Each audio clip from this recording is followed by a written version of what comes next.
Still here, dude.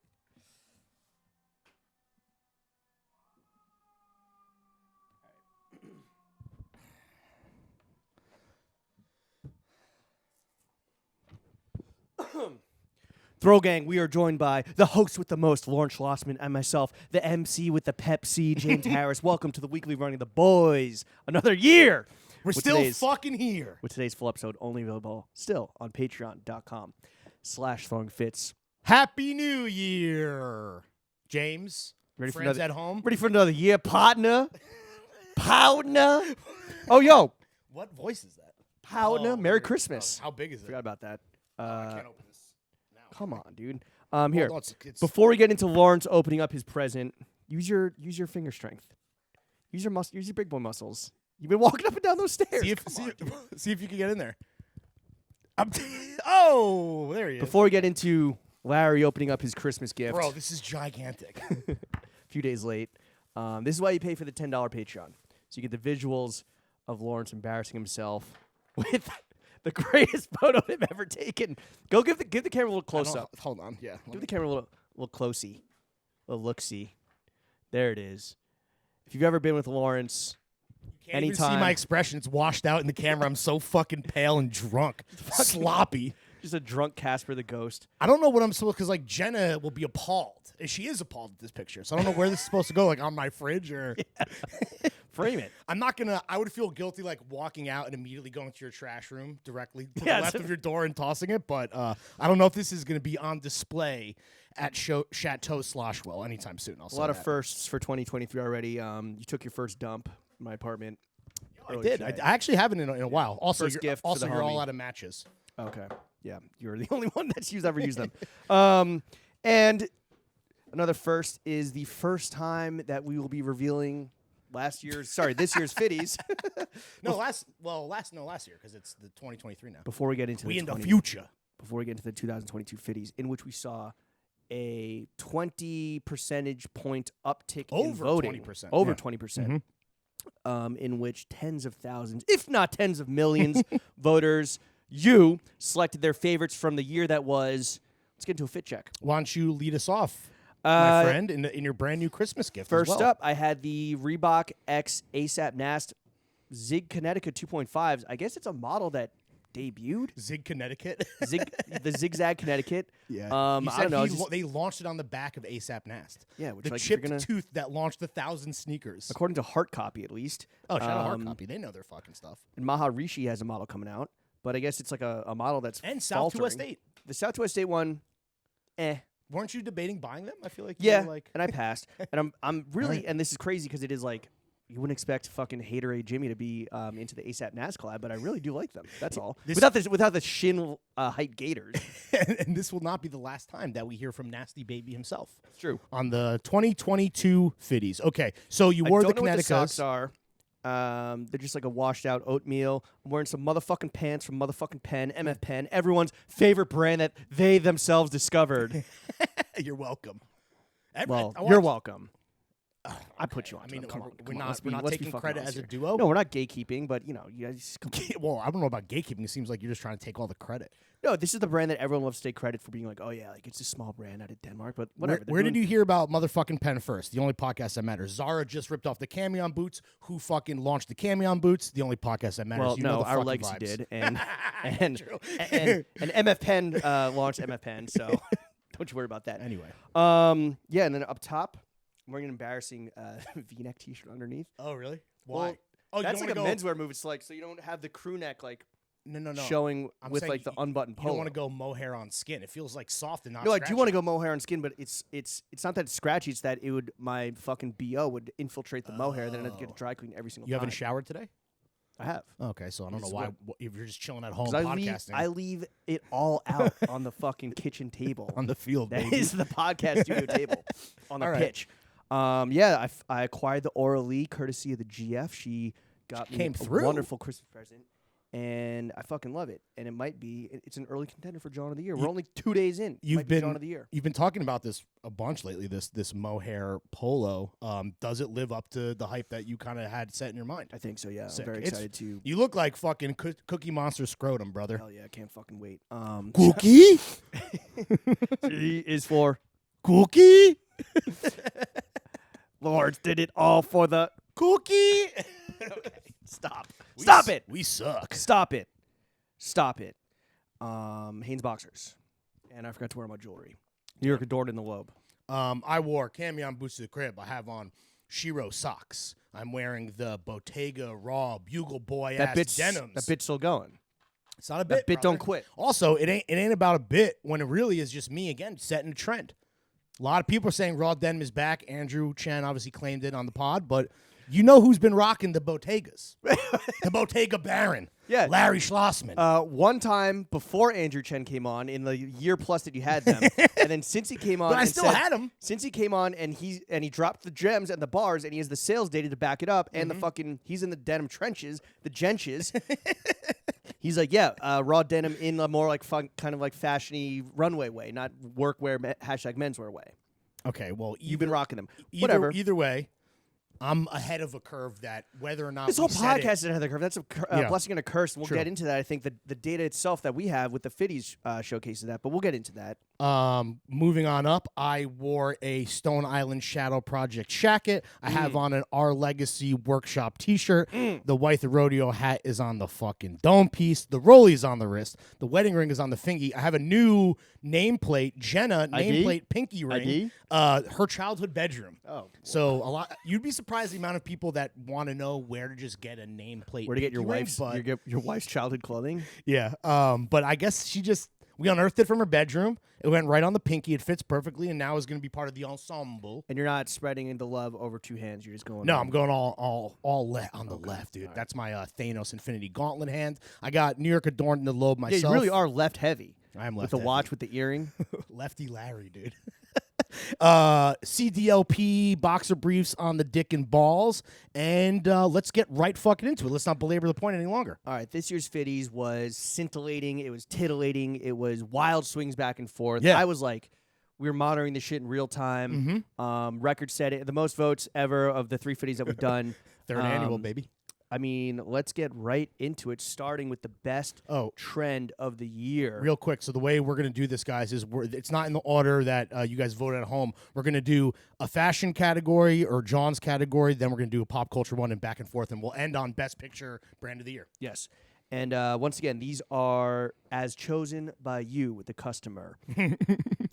We were only allowed to vote once. So, trend of the year, 2022, bringing up the rear like toilet paper, TikTok green screeners with 0.7% of the vote.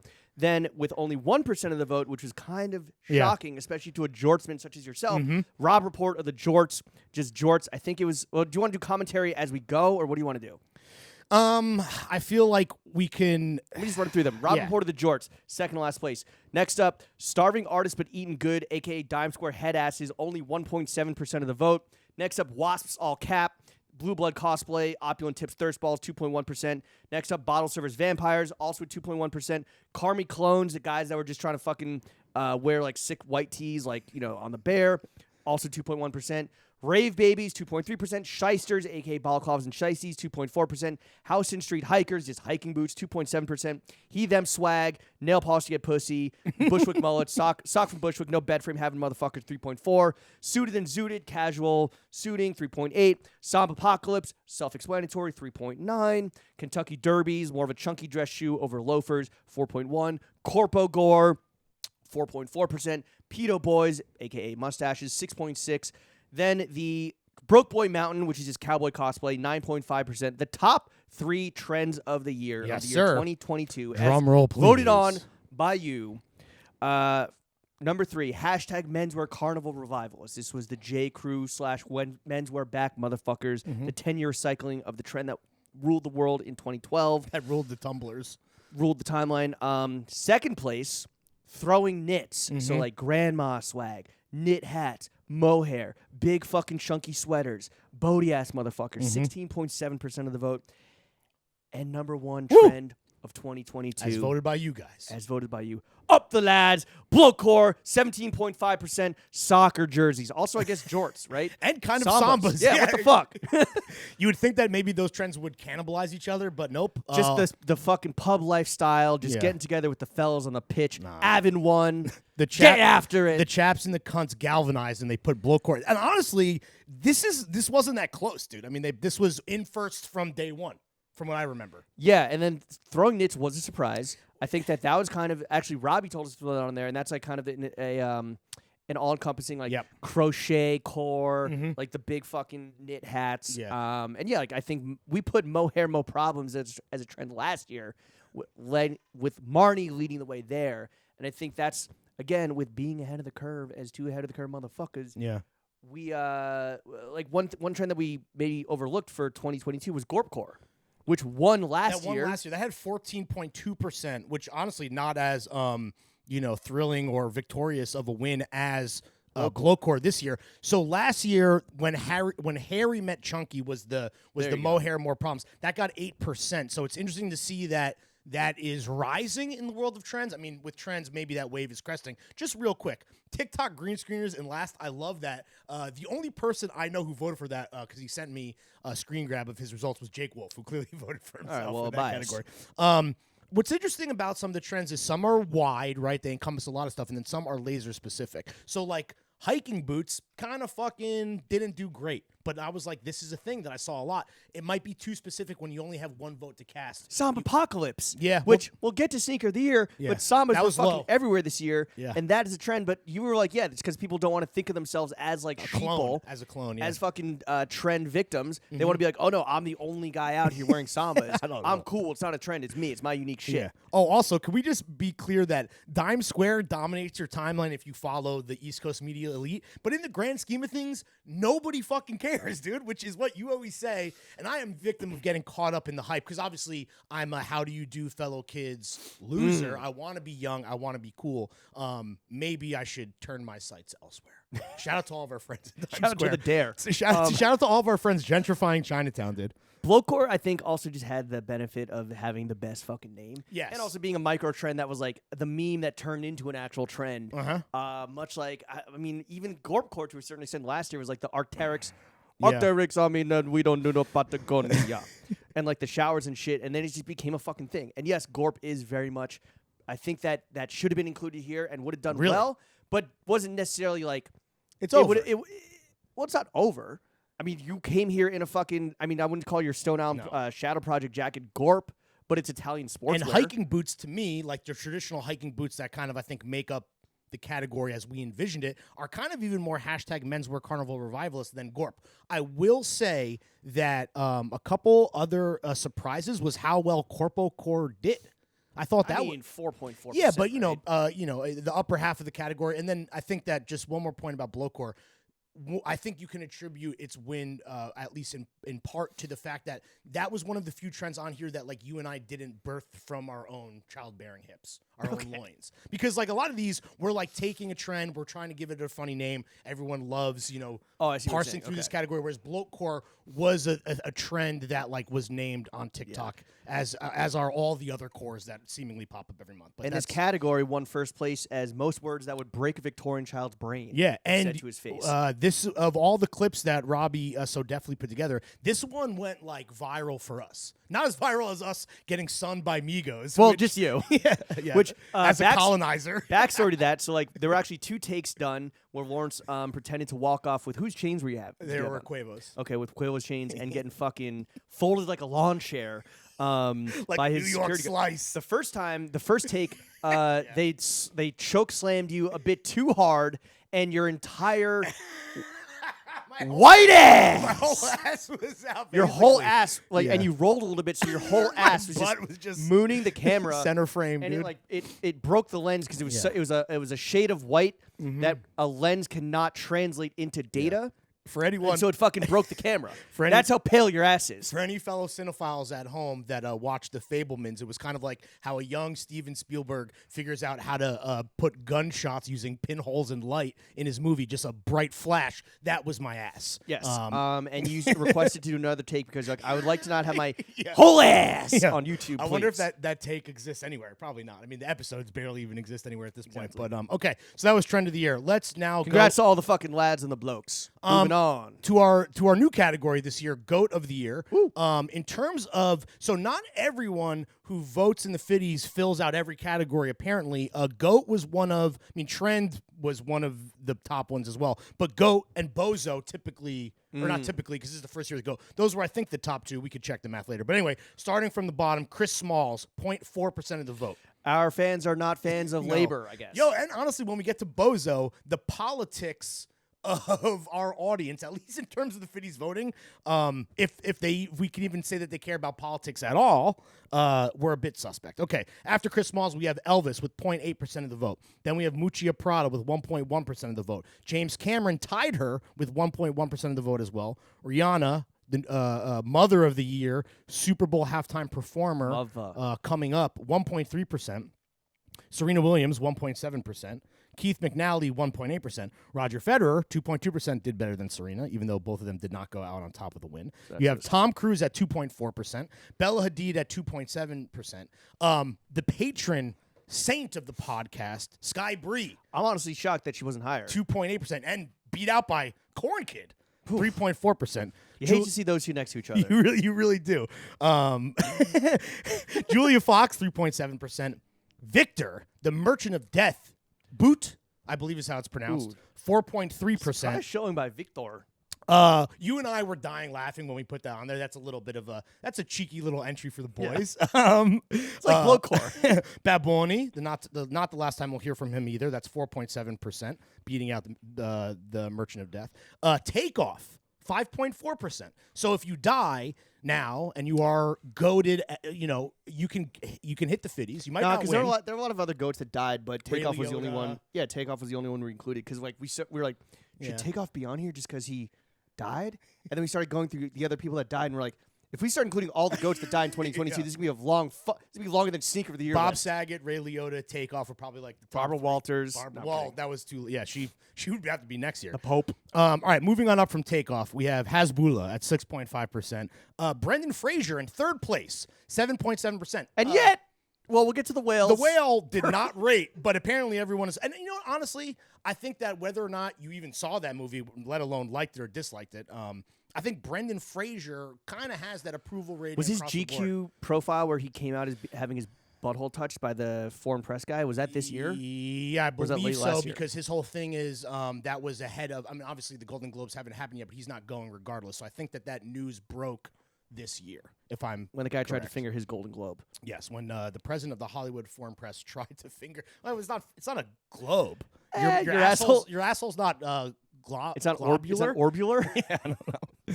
All right, second place, Goat of the Year, Pete Davidson's cock. It is globular from an Audi. Yeah, that's true. Speaking of Pete Davidson's cock, Yeah, is your asshole an innie or an Audi? Pete Davidson's cock, the ultimate Yo, Audi, 10 inches of Audi. Kind of surprised that it didn't. I mean, look, No. Okay, sorry. We'll continue. We'll finish the all right, category. so Pete Davidson's cock, second place, 15.1%. And your winner of Goat of the Year should be no surprise. The second highest vote getter in any category, no spoilers. Percentage-wise. Your boy, our boy, man of the fucking people, World Cup champion, Lionel Messi, 30.9% of the votes. Viva! You and I, while we were waiting for the final to happen, we were either going to put Messi or Mbappe on this list. Do you think Mbappe wins if France pulls out the World Cup? I assume so. As recency bias? As a Messi man myself, as a lifelong Messi man, I'm happy to see this happen.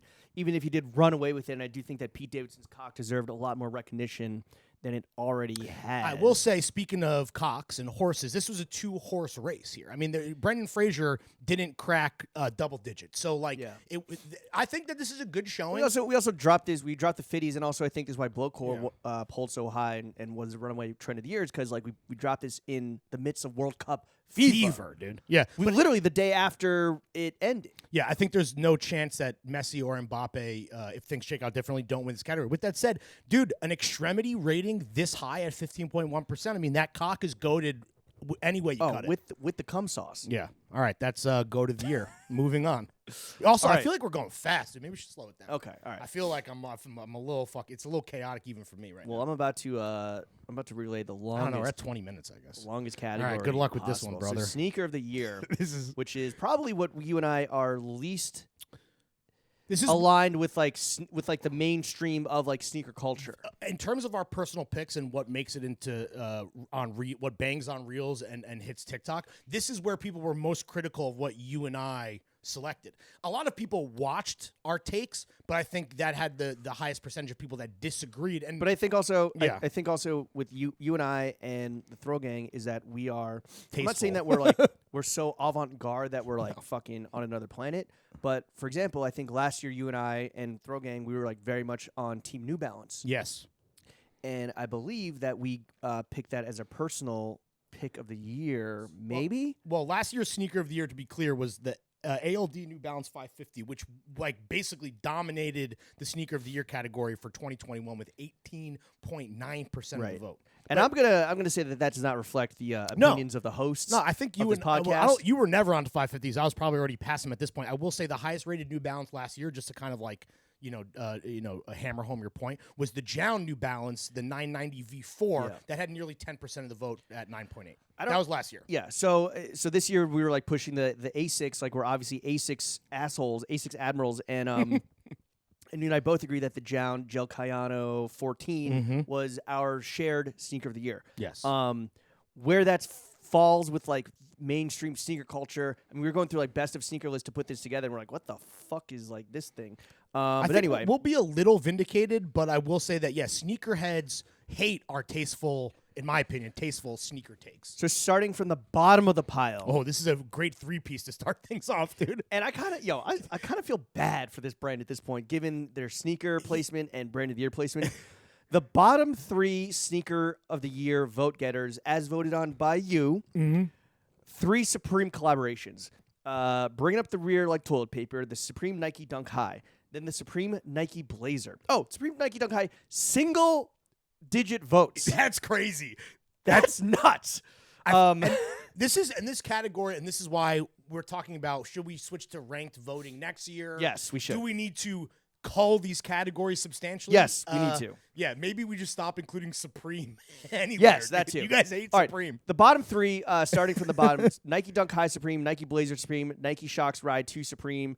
Then we got the A Ma Maniére Air Jordan 2, which I think ranked pretty high last year. Well, it was a different A Ma Maniére collab. Yeah, Was it? Their Jordan 3. their Retro 3 was like in 5th or 6th place last year. Yeah. Okay. 1, 2, 3, 4, 5. It was in 6th place. Moving on up, the sneaker that I wore today and will be wearing a lot this year, the ASAP Nast Reebok Zig Connecticut 2.5. I mean, we're in the paltry showing section of this category. We're reading off bricks for the Yes. next like 10 of these, by the way. Balenciaga Defender, followed up by the Balenciaga Runner. Then we have the Nocta Nike Hot Step Air Terra. Then the Grinchusy Nike Cactus Plant Flea Market Overgrown Forest Greens. Then the On Cloud Monster. Air Jordan 1 High 85 Georgetown. Maison Margiela Reebok Question. The Jacquemus Nike Air Humara LX. I like those.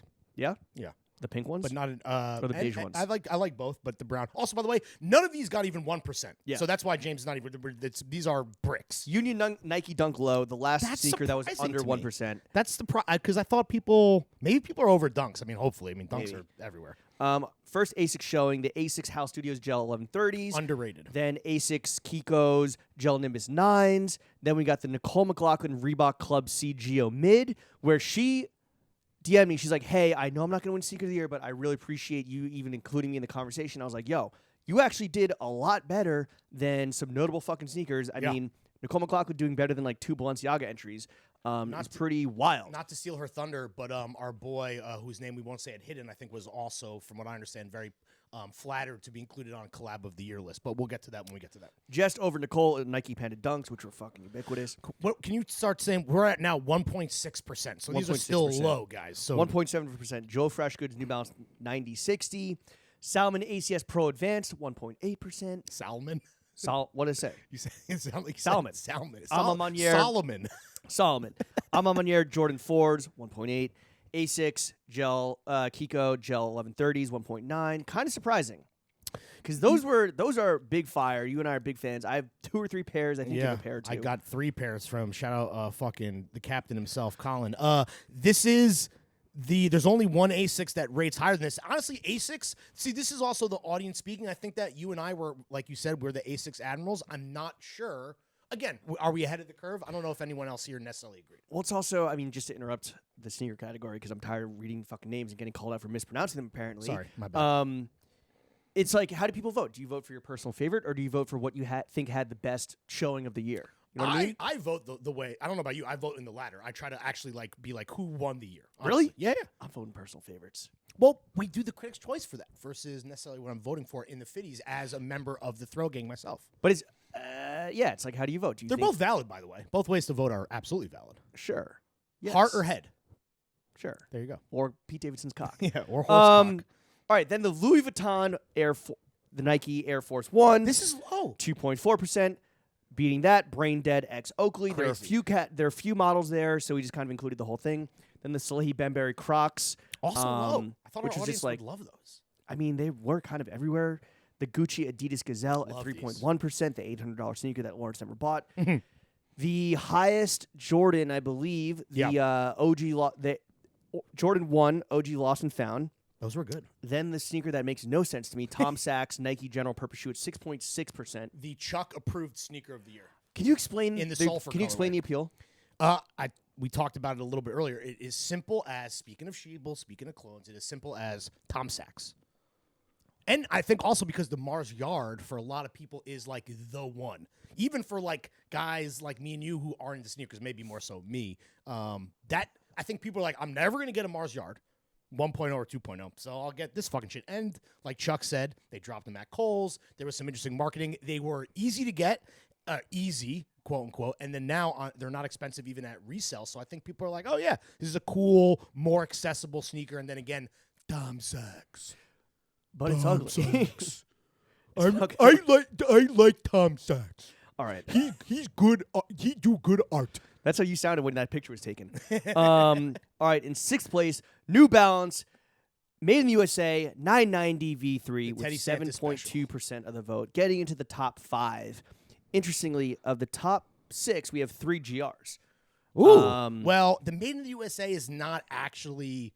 I think it's not. I think it's somewhere between impossible to get collab and then the GR, which is interesting, and I think is why Teddy is there to do stuff like that. But I don't know if I would call it a GR. All right. Well, this tasteful Montrealian got 40% of the top 5. Jound X A6 Gel Kayana 14, our shared personal sneaker of the year, came in 5th place with 7.7%.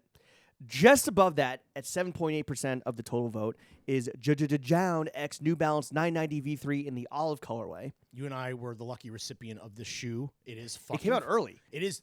Honestly, that's a thing that I think people almost like forgot it came out in 2022, and then when you see it on the list, you're kind of like, damn, like that is a fucking sick sneaker. It came out early in the year, and then it started like popping up on Zoom boards again. And he did like 2 more colorways after that. So the brown is fire too, yeah, but the olive was the one. Yes. Hence why it's the only entry here on the list. And then this sneaker last year came in 2nd place, and in 3rd place this year with almost a similar percentage of the vote, with 9.4% of the vote, the Salomon XT6. It dipped a little bit versus last year, but the fact that it's still in the top 3 in a loaded category, not stacked, but just a lot of entries.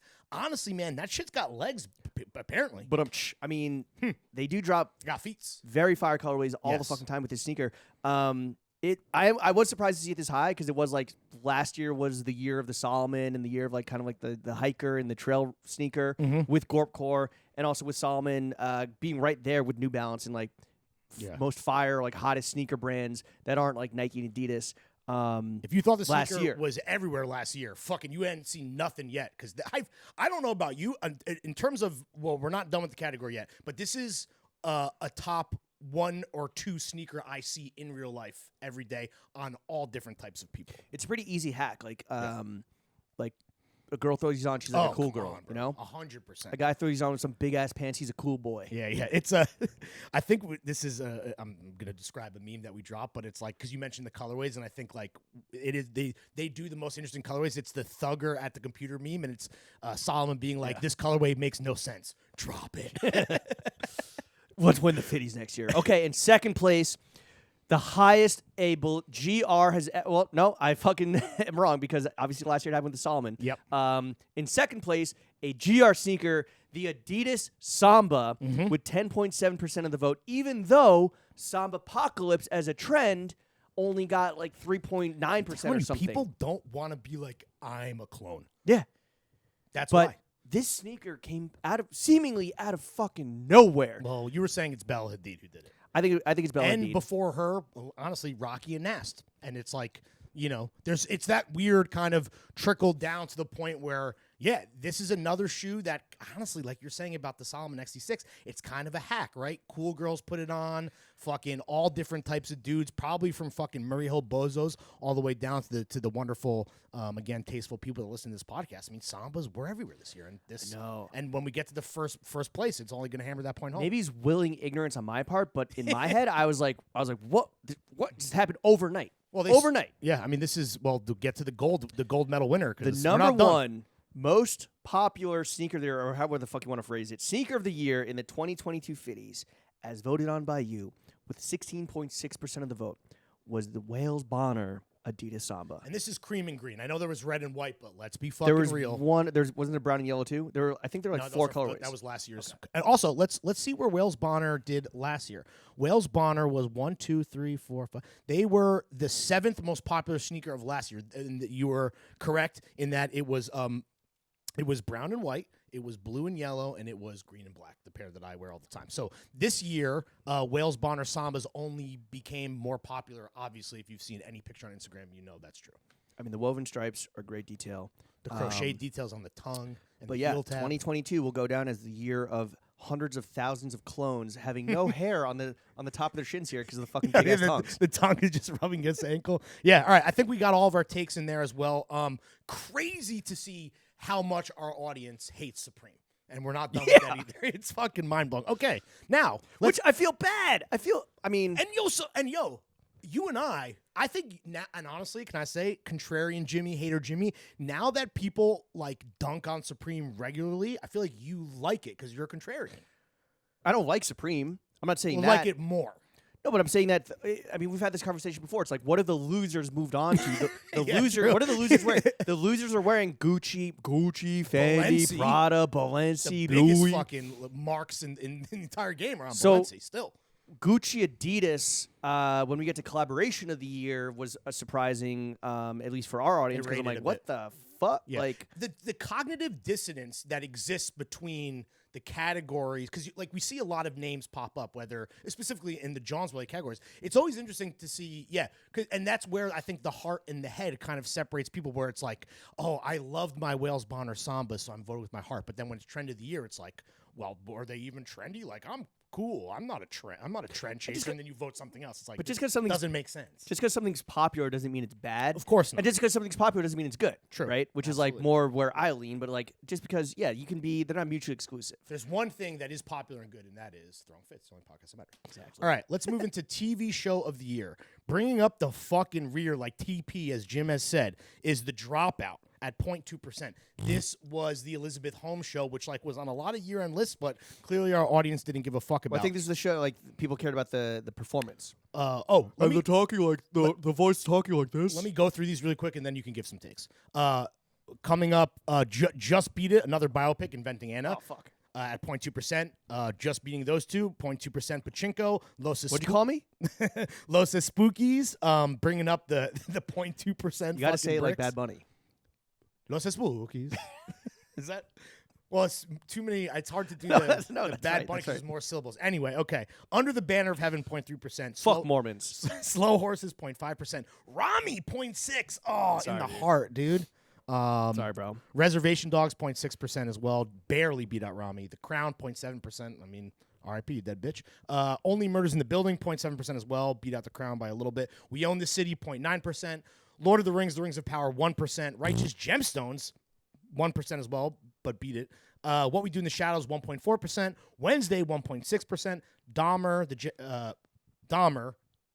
dash monster colon the Jeffrey Dahmer story. Apparently, that's the full official title. 1.6%. Barry, 1.8%. Ozark, R.I.P. 2%. Yellowstone, 2.1%. Tokyo Vice, 2.2%. Abbott Elementary, 2.4%. Stranger Things, 2.8%. The Rehearsal, 2.9%. Crazy. Low. Andor, 3.4%. The Boys, 3.8%. Industry, 3.9%. Sorry, Mick and Con, we love you, but what a bummer, dude. Can we let's do a little? That to me is too low. Yeah. Season 2 was better. When did What this the come? fuck? When did this come out? This year? What do you mean? No. I don't- Like early in the I year. don't No. remember. Well, it was. If you remember, it didn't all drop on streaming. You had to watch White Lotus style. It was appointment viewing on Monday nights. I wonder if people would rather. But people would rather binge. I think I would rather binge too. I'd rather binge. I think like it didn't have like the novelty or like the whoa what the fuck factor. Also, Mick and Con, they didn't come on Throwing Fits this year. Oh, due to shit. scheduling Yet. issues or Yet. because we're not zooming yet. Well, I guess What do you mean yet? The year's over. The year is over. They haven't. They maybe we'll get them this year. They needed the Throwing Fits bump. If you know They what really I mean. did. All right, beating industry at 4%. You have Euphoria, Severance, 4.1%. Did you watch Severance? I didn't watch Severance. People love that shit. I started. It's fucking slow. Moving on. Okay, House of the Dragon, 5.9%. Atlanta, another RIP, 6.1%. And your top 3 shows in third place with 8.8%. Better Call Saul, my show of the year. BCS. The best. Kind of surprising that it was this high. No. No. I fucking love this. I put you onto the show. This is the MF Pen of TV shows, but Motherfucking Saul. it's not on streaming, and you have to have sure. you have to have AMC Yeah. Plus and there's AMC Plus, yeah. and there's such a huge gap between season 5 and season 6. Seasons 1 through 5 were on Netflix, Yes. but season 6 was not. Right. And it was bought such it a on- fucking fire. think I You had bought to it on buy it or Prime. you had to buy Yeah. AMC Plus. I think I spent like $10 on Prime, and it was the best money I've ever spent. Second place, a little recency bias here, 14.9%. The White Lotus. Bro, You think overrated? way overrated. I mean, Did you like season 1 or season 2 more? I preferred season 1 because of Sydney Sweeney's. Let's Okay. be real. Even though, Lucia. Tabasco. Do you know her name in real life is Tabasco? Yeah, That's so Simona fucking awesome. Tabasco. I fucking love her. Nice, dude. Sorry for blowing your eardrums out. Nah. And your number That's one song of the year. And your number one show of the year. Honestly, zero surprises here. This definitely did benefit from the Throwing Fits bump in first place. Your TV show of the year is voted by you guys at 17.2%. Kind of ran away with the category, I guess, to some degree. The Bear. Congrats, Chris. Congrats, Coop. Congrats, Maddie. All the Congrats, boys. Jeremy Allen White, who declined to come on the show. Jesus Christ, bro. That was the a legit fuck? spit take because You spit all on my computer. Spit take of the year. wow, dude. No, that's hilarious to me because that's such a Larry move, dude. You're not supposed to say that. Whatever. Fuck that PR team. Sorry, dude. They I were like, did- maybe in season 2. I was like, all right. honestly, so- upgrade to 10. That is a legit. That is a legit spit take. Oh, for my new Orly. I thought you were gonna say like congrats. I don't know what I was expecting you to say, but not declining to come on the fucking show. Ugh, disgusting. Yo, but the Bear came out early in the year. Yeah. And I think it just had like it. I mean, White Lotus was also just like the Recency bias. memes, the screenshots, the recency bias, the fucking video clips of like Jennifer Coolidge just fucking yopping all the gays. Blah blah blah blah.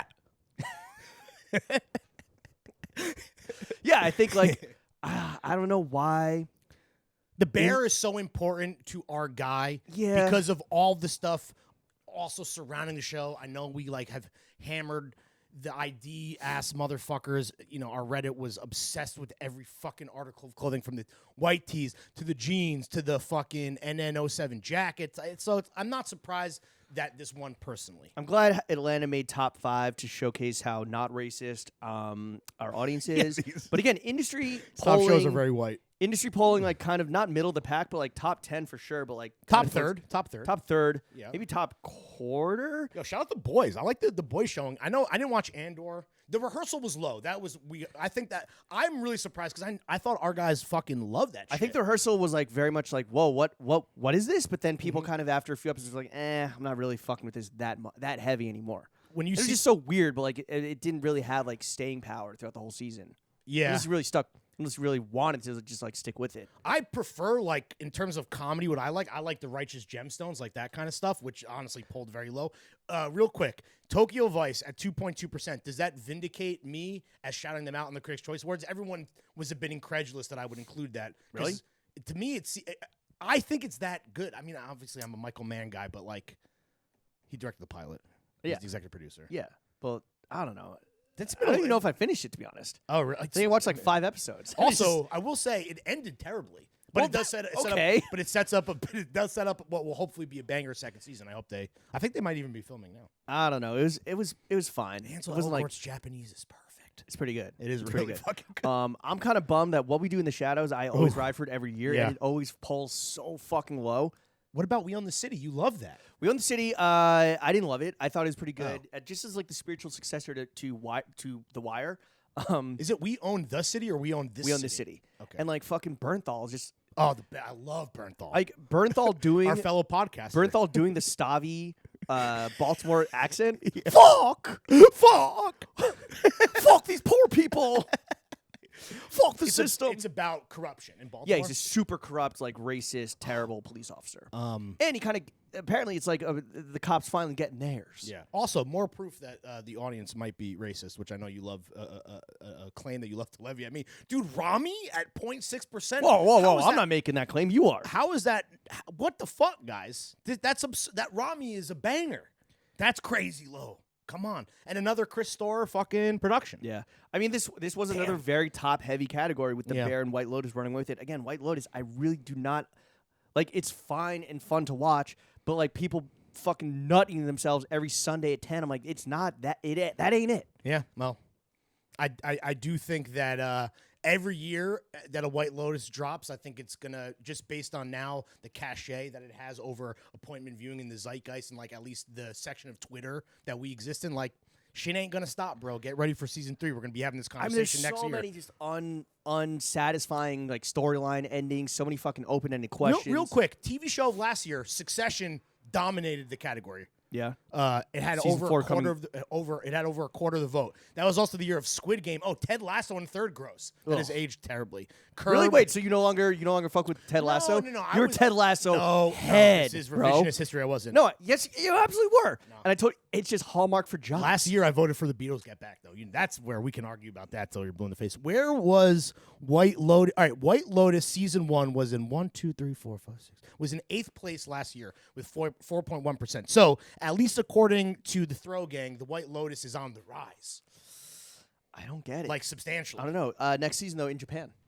Wait, confirmed? Allegedly. Woo! Tokyo Vice, White Lotus crossover? with Mrs. Coach. And a Pachinko crossover? Oh, my God. With Mrs. Coach from Friday Night Lights. Pachinko? I don't know. Well, I'll tell you what it is. It's a Japanese gambling game. It's like a slot machine thing. Oh, cool.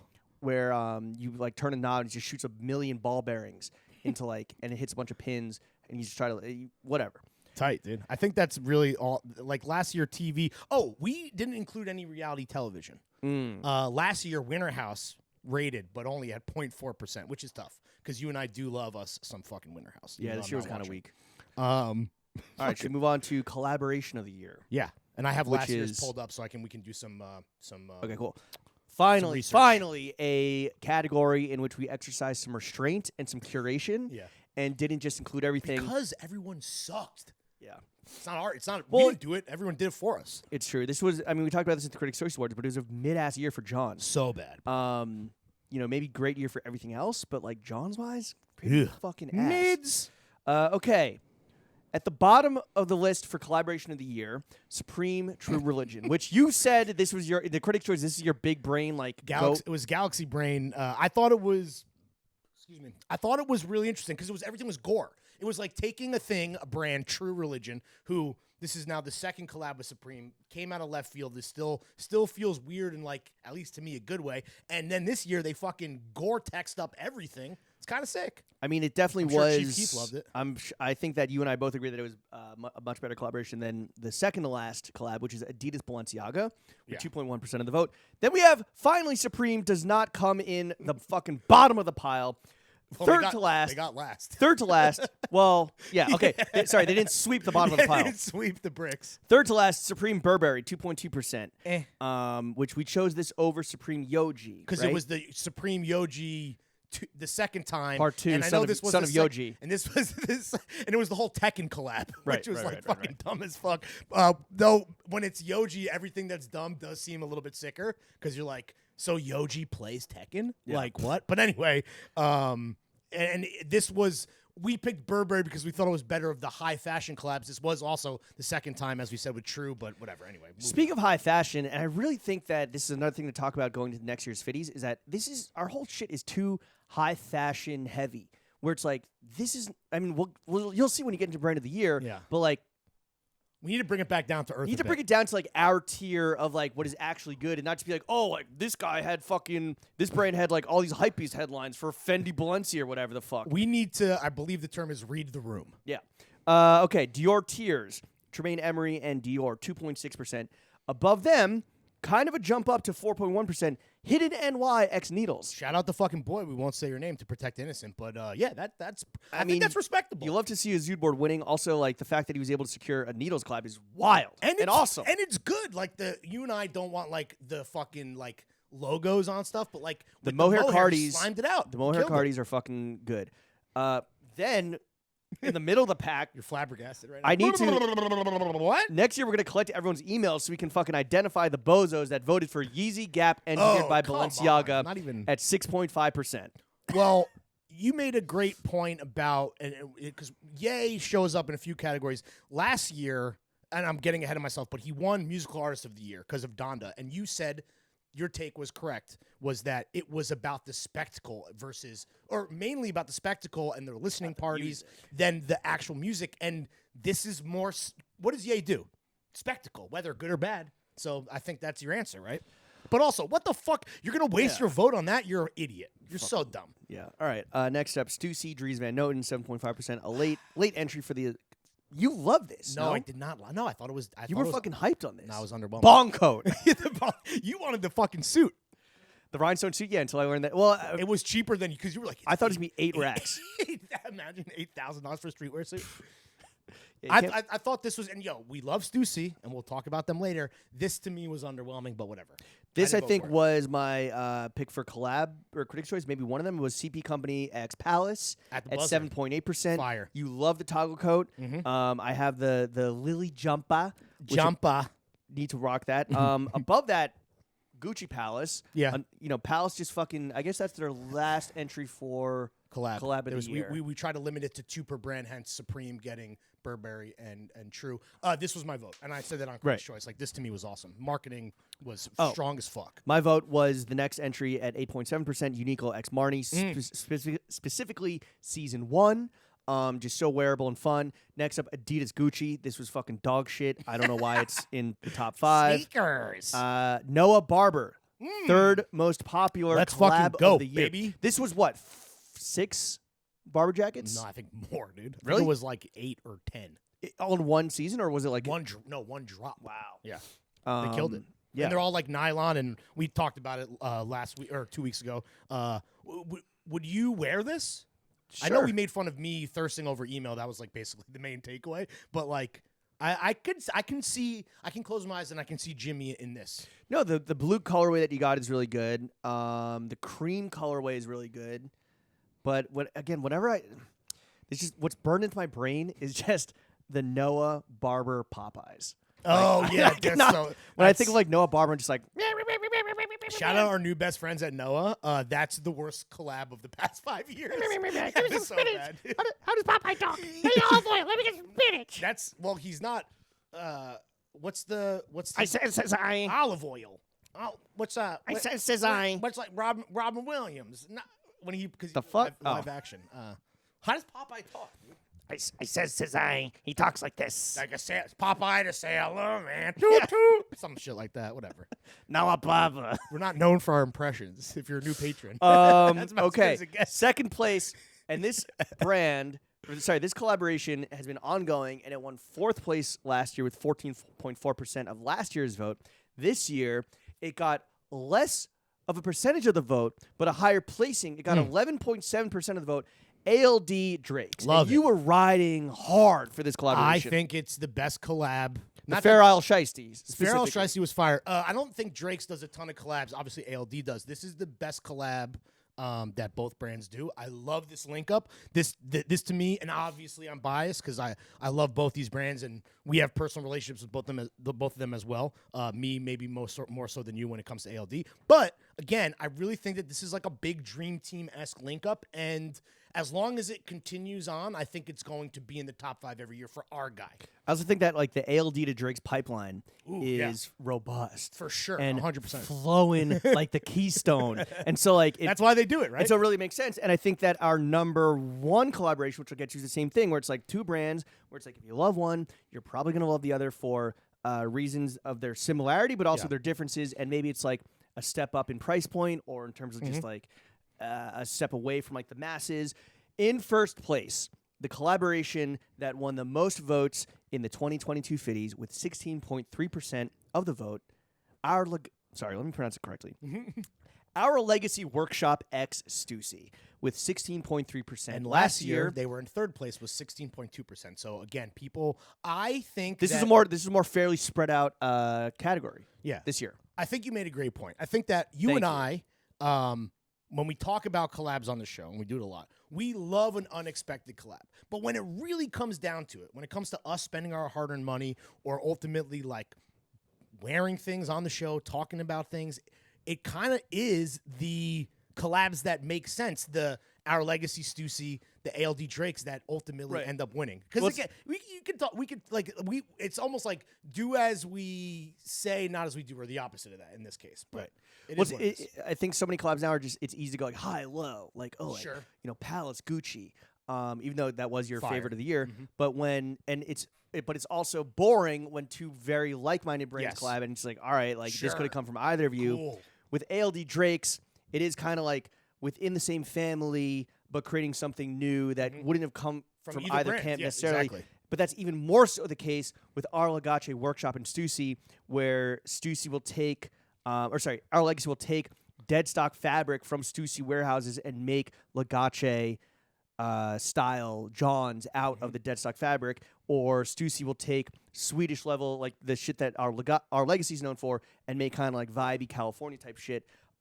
Future categories might prove what we alluded to earlier, which is that you guys don't care about politics. But when it comes to the politics of Johns and being green and upcycling, clearly it matters now. I think CP Company Palace is one of the only other collabs here where like you would wear these 2 brands together in a very tasteful way, not like a Bloke core way. Gucci, sure. Gucci jumper, fucking Balenciaga sneakers. But yeah, in a way that makes sense. Where it's like, if you're fucking skating, you would wear Palace or CP Company, or if you're just fucking hiking up a mountain, you might wear either one too. But yeah, anyway, our Legacy Workshop Stussy collaboration of the year. Surprise! Last year, getting beat out by Uniqlo White Mountaineering was a fucking robbery to me. So I'm glad to see that they took it this year. Oh, and last year, let's give a shout out to last year's winner, Arc'teryx Jill Sander, which was gas. And that is one of those. So actually, this is honestly proven counterintuitive or against my point. That was one that no one saw coming and fucking blew everyone's dick off. Yes. So that's kind of collaboration at its best. On And the also- other end of and- the spectrum from the Drakes, ALD, Stussy, Our Legacy Workshop. And it was timed perfectly with the Gorp moment. Perfect. All right. Keep it rolling, Larry. Partner. Best. What are you, Plies? Who are you? Partner. Partner. Yeah. Don't make me go Benoit Blanc mode. Oh. Benoit Blanc. Benoit Blanc. Wait, should you just say that you were so fucked up at a New Year's Eve party that you were walking around trying to break up fights doing a Benoit Blanc impression? Yeah, that's what happens when you eat a lot of mushrooms in the Uber to What the is party. this drunk gay detective doing at this fucking party? Kick his ass out. He's making a scene. I say, just cause you 2 gentlemen are inscrutably opposed to one another does not mean we must come to blows on the eve of the new year. That's a solid impression. All right, movie of the year. I will do my best. Hands off my kerchief. I'll do my best to contain my cinephile predilections. Go and not off, blow a Lawrence. nut. All right, last place. Actually, the bottom three here all got 0.1%. 3,000 Years of Longing, shout out George Miller, Mad Max Fury Road, one of the best movies of all time. People clearly just want to see that fucking Furiosa prequel. They don't care about this shit. I think also it kind of got cannibalized by Everything Everywhere All at Once. Oh, because they're both Similar kind of vibe, fantastical. similar- yeah, This is yeah. Tilda Swinton and Idris Elba, correct? Yes. Okay. Second to last place, Kimmy. Underrated. Not a bad movie. Shout out fucking Soderbergh. Good plane never movie. misses. Tight 90. Yeah. Good plane movie. Great movie. That's all. Sometimes that's all you want. Great movie. I believe it's available on Delta flights. Check it out. Okay. Third to last, and this is the best because when I was like, when we were putting so EO is also 0.1%. You're like, what's this movie about? No. You said, what's this movie about? People fuck a donkey? No, it's about a donkey that has like travel across like Macedonia or some shit. I know. You asked me And about he the fucking. I and said no. in the donkey's travels, he actually helps like expose human nature, both the cruelty and the lovability of his fellow man. Sometimes feelings can transcend species. Okay. And yeah, I think that somebody sexually abuses the donkey. Big year for donkey movies. We'll get to that in a bit. Okay, Fire of Love. This was the volcano documentary, Yeah. 0.2%. The Woman King, 0.3%. The Fablemans, which I actually, against all odds, forget about the fact that I am a chosen person, I fucking love this, man. This was great. I just watched it the other day. Fablemans, 0.4%. This one hurt. Sorry, bro. As a fucking Cronenberg fucking Cronenberg. lover. As a Cronenberg, dude. As a fucking body horror, soy face motherfucker. Crimes of the Future, 0.6%. Should have seen it in theaters. Babylon, 0.7%. What the fuck? I mean, this came out like 2 days ago in theaters. You know, Guillermo so- del Toro's Pinocchio, 0.8%. which is a musical. Did you know that? No, I'm not going to watch it. I don't watch It's a baby musical. movies. I don't watch baby movies. supposed to be good. Bodies, GDT. bodies, 1%. You made the point that you're like, this shouldn't be on the list, but like, No, it's like is anyone's I think- favorite movie, Bodies, obviously Well, not. 1%. a few hundred people, but I think like what it is that in curating the list, it's like, okay, do we put together a tight 10? But like then that's on us to like choose. You know what I mean? And then I'm Like, putting it on Crimes of the Future, and then people are going to be like, yo, fuck this. yeah, and I'm putting on EO because I'm trying to see this donkey get fucked. Trying to see this ass get fucked. Shout out to God Sky Bree. Shout him out. Okay. Despite Brendan Fraser being top 3 for Goat of the Year, The Whale, 1.4%. Not a great showing. And beat out by a couple votes by Marcel the Shell with Shoes On. I don't know why this was even on the list. I guess you said it was Feel-Good Movie of the Year. Apparently. People liked it. You fell asleep watching it yesterday. Yeah. RRR. Banger. Did not see. It's like What 3.5 hours Marvel long. movies fucking wish they could be? What comic book movies wish they could be? Watch this shit is on Netflix. It is so fucking fire. How long is it? Very long. Very, very long. Over 3 hours. Okay. 1.8%. X. That's a Kid Cudi horror A24 movie. Yeah. 1.8%. Jenna Ortega. Honestly, Jenna Ortega not getting a lot of love between Wednesday kind of bricking and X bricking. Maybe she's not all that the media has cracked her up to be. Maybe her audience is just not Gen Z. How old is she? Young. Old enough? Sure, Old Lawrence. enough. After Sun. Shout out fucking Paul Mescal. Newly single. Oh, really? Phoebe Bridgers with Bo Burnham, apparently. 1.9%. Benoit Blanc and Glass Onion. I'll say. I say. Hands off my curl, 1.9%. What do you think of his fits? Terrible. Terrible. And I really, This man loves to romp him. I really hope that dudes do not try to make kerchiefs Yeah. a thing in 2023. Please leave the kerchief at your domicile. You and we never archive Instagram posts. You can see the entire personal style evolution. When I went on my honeymoon and I did the Super Bowl fit pics, I did the matching tops and bottoms, and they have aged so poorly. Oh no! Wait, like a vacation set? Literally what he's wearing. So I have like the stripy Yeah, stripe. but I'm You look, not out here looking Drees. You're out in here Drees. looking like an awning. Yeah, dude. Like for an real. awning. Like an awning. More stripes than a general, dude. No, yours is Drees though, so it's just better. It's just better because it's My Drees. man's looking like a like an Amalfi Coast beach umbrella. All right, moving on up at 1.9%, Where are we? beating Glass Onion by a little bit. Black Panther: Wakanda Forever. This fucking sucked. Did you see it? No, I did not see it because I'm racist. Under 2%. I guess our audience racist too. The Menu 2%. Avatar: The Way of Water 2.5%.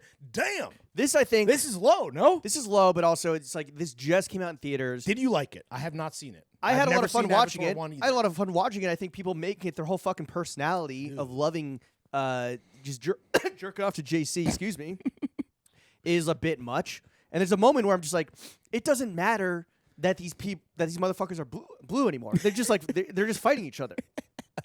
I can't wait. It's like over 3 hours long. Oh, the best was I had 2 people. It was 5 people in the theater total. Sick. Me front and center by myself. 2 women, 1 row behind me, and I'm not going to say any like qualifying. Go on. I think I catch your drift. I'm catching up. I'm picking up what Brendan down. Excuse me. Their commentary at first was annoying, and I was like, "This is fire!" Like I like them being like, "Is that a scallop?" While they're in the water, or like, there better not be no sharks in the water there. I was also blessed to have a similar experience, and I think I said this on pod when I saw Gone Girl in theaters, and I love Gone Girl, but it's even I remember it so fondly because of the commentary I got that really just put it over the top. I mean, James Cameron is out here googling black hairstyles. What are twists? But no, it's like it was fun to see, but I never am gonna think of it ever again. Versus like Glass Onion, which was like also just fun to watch. Wasn't a classic, wasn't trash, but I do be talking like Benoit Blanc. Benoit Blanc. Barbarian. Low key, maybe one of the best horror movies I've seen in a long time on HBO Max, I believe, right now, 2.7%. Above that, my movie of the year, Tar, 2.8%. The Northman. This is one that had been out, or came out earlier in the year, 3.3%. Honestly, shout out the fucking Berserkers, bro. Yeah, that fucking, slapped. I mean, did you see that in theaters? That was a great theater movie. All Quiet on the Western Front. A little bit long, a little bit boring, extremely well done, technically 3.4%. The horrors of war are real. Right above that at 3.5%, Triangle of Sadness. I thought this was overrated. The Banshees of Inisherin. Is that how you pronounce it? Inisherin. My number 2 flick of the year. This was Dude's Rock. This just made me want to have fucking pints with the boys. Well, it is Dude's Rock, but it also eventually I'm gonna fucking cut off extremities and throw them at your door. I was just gonna like, say, leave me alone. The big takeaway for me, because I thought it was, and I love Martin McDonagh and I love In Bruges. I prefer that to this. In terms of the fellas linking up, this to me was so hyped that when it hit HBO Max, I was so excited. I put it on immediately. I just couldn't live up to all the amazing shit that I was reading and hearing about it. Well, we're at 4.3%. Just another example. I think that when you don't inculcate yourself to the hype and you just kind of let it rock and you just don't participate, whether it is Johns or collabs or movies or TV, and you just put it on, enjoy it, and you're like, what is this? Yeah. What is this about? Oh, shit, this is what it's about. Oh, my God, this movie fucking rules. It's beautiful. Yeah, I'm not immune to the hype. But, yeah, speaking of bad endings, like what I said with Tokyo Vice, even though it's a TV show, this movie had a perfect ending and I thought was actually kind of wrapped up in a very profound way when it comes to the matters of the human heart. All right, above Banshees at 4.4%. This felt low to me. Nope. Really? Yeah, I thought that this, because this was a movie that, and a lot of these movies now we're getting into kind of more blockbuster from cinema and film to movies. This was a movie, but at the same time is smart and well done. I thought it was low. Whatever. Did you say what it was? Nope. Okay. I said nope. Yeah. Did you? Yeah. Okay. Did you say what it was? Yeah. Nope. What?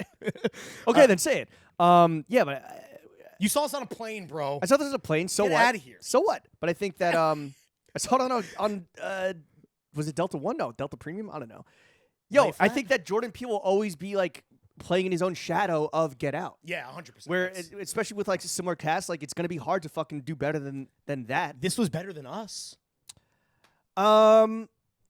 Without a doubt, in my opinion. It was more fun. I don't think the twist was better than Us or Just Us or Us. Us. Okay. Just Us is at the top. It's just Us. No, you might want to cut yourself off right there. I think that's the show on ABC or something. Whatever, doesn't matter. Okay. Nope, 4.4%. Jackass Forever came out early in the year. We saw it. Goated. Wait, no, we didn't. Oh, we saw the next one we got. Yeah, 4.9%. Honestly, now we're getting into the top 3. We go from 4.9%, under 5% for Jackass Forever, big jump, all the way. You might say a sky high flight to 3.8%. Our mandate of the year, Top Gun Maverick. Tom Cruise. You didn't win Goat of the Year, but you're top 3 with the fucking flickies, buddy. Yeah. This was awesome. And guess what? I also watched this on a motherfucking plane after watching in theaters with you. What a rewatchability, 10 out of 10. Yeah. Without a doubt. He saved movies. Yeah, 100%. I'm with you. Okay. Second place, a movie that came out at the top of the year, but it was fucking a cultural movement. The Batman, 17.5%. Another movie that I believe delivered and was fucking sick. Not as rewatchable as Top Gun Maverick, though. Yeah. I tried to rewatch it recently. Very got to dark. the car chase. Very dark. I think we talked about this already. You did a Colin Farrell. I got you. Yeah, you oh, did it. Colin Farrell, go to the year, bro. He should have been on We there. debated and we decided not to.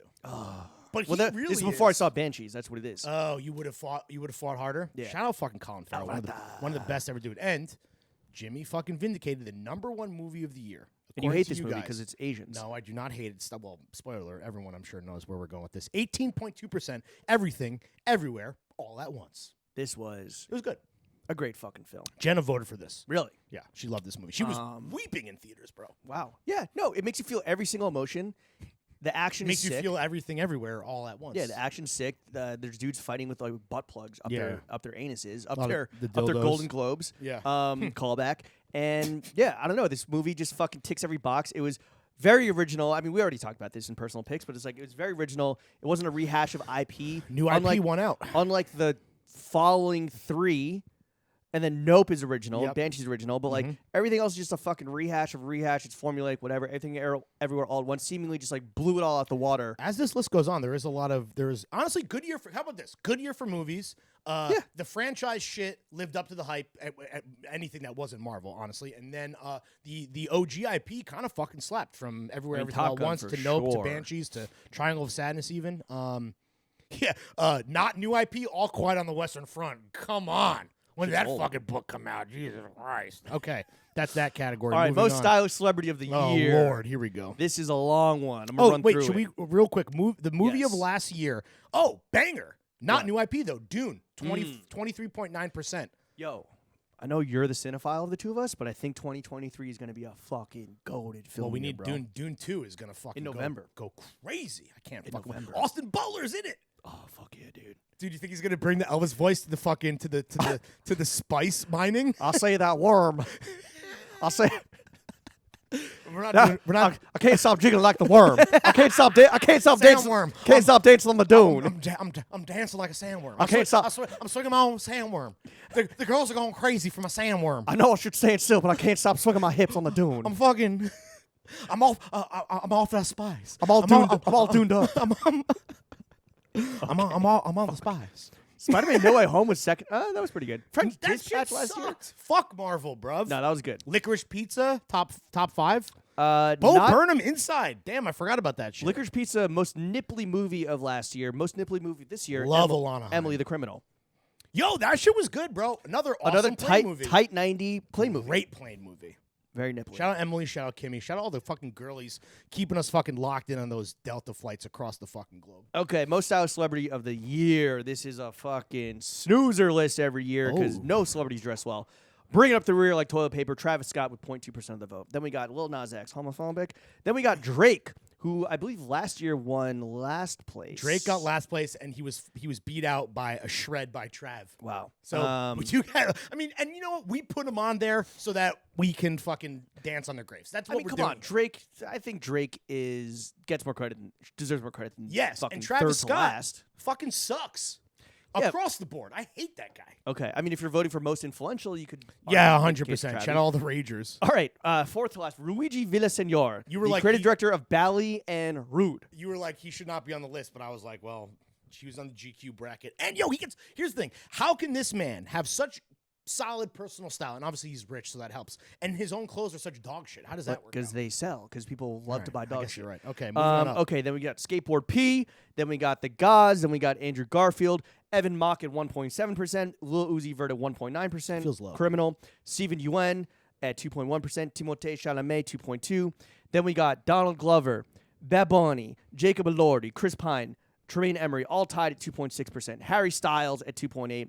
Robert Pattinson at 2.9%. It's high for our pass because this is based off of what, like the Batman, Just like the red Batman, carpet, yeah, the Batman kinda like fits. the Jill Sanders. Also, suits people and are, shit. I'm sure, also just the fits in the movie itself. He's Yes. not the Batman. Austin Butler, 2.9%. Hell yeah. Your most stylish celebrity of the year. You looked great. Skepta, 3.1%. Frank Ocean, 3.1%. Based off of one the pick. one photo taken of this year. You're welcome. Steve Lacy, 3.2%. It feels low. Kendrick Lamar, 3.2%.